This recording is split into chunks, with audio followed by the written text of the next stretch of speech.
Healthy plate presents aloo rice చిన్నపిల్లలకి weight gain అవ్వడానికి చక్కటి లంచ్ బాక్స్ రెసిపీగా పనిచేస్తుంది. ముందుగా స్టవ్ని మీడియం ఫ్లేమ్లో పెట్టుకొని ఒక ప్యాన్ని స్టవ్ మీద పెట్టి అందులో 2 టేబుల్ స్పూన్లు ఆయిల్ వేసుకోవాలి. 2 మీడియం సైజ్ పొటాటోస్ తీసుకొని ఈ క్యూబ్ షేప్లో కట్ చేసుకుంటే చూడడానికి ఎంతో అందంగా ఉంటాయి. వీటిని ముందుగా వేడెక్కిన నూనెలో వేయించుకొని లైట్ బ్రౌన్ కలర్ వచ్చేలాగా డీప్ ఫ్రై చేసుకోవాలి. ఇలా చేసుకున్న వాటినన్నిటినీ కూడా ఒక ప్లేట్లోకి కలెక్ట్ చేసుకొని పక్కన పెట్టుకోవాలి.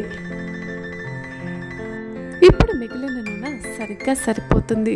చాలదు అనిపిస్తే ఇంకో 2 టేబుల్ స్పూన్ల నూనె వేసుకొని ఆ నూనె వేడెక్కాక 1 టేబుల్ స్పూన్ షాజీరా, 2 లవంగాలు, 2 ఇలాచీలు, 2 హాఫ్ ఇంచ్ దాల్చిన చెక్కలు వేసి మంచి అరోమా వచ్చే వరకు వేయించుకోవాలి.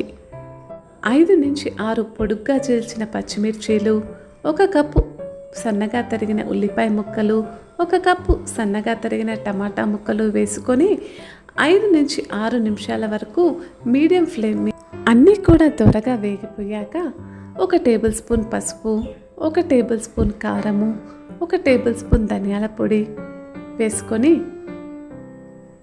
1 నిమిషం వేయించుకోవాలి.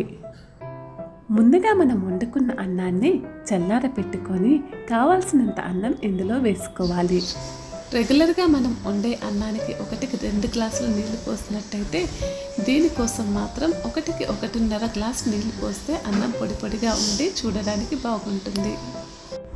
ఫ్రై చేసుకున్న బంగాళదుంప ముక్కలు, హాఫ్ ప్యాకెట్ మ్యాగీ మసాలా, తగినంత ఉప్పు వేసుకొని బాగా కలుపుకోవాలి. ఇలా కలుపుతూ ఉంటేనే సువాసన ఎంత బాగా వస్తూ ఉంటుంది. పిల్లలైతే ఒక్క మెతుకు కూడా వదలకుండా తినేస్తారు. పెద్దవారికి కనుక కారం సరిపోదు అనిపిస్తే ఇంకాస్త కారం తెచ్చుకోవచ్చు. అంతేనండి, ఎంతో రుచికరమైన పొటాటో రైస్ రెడీ.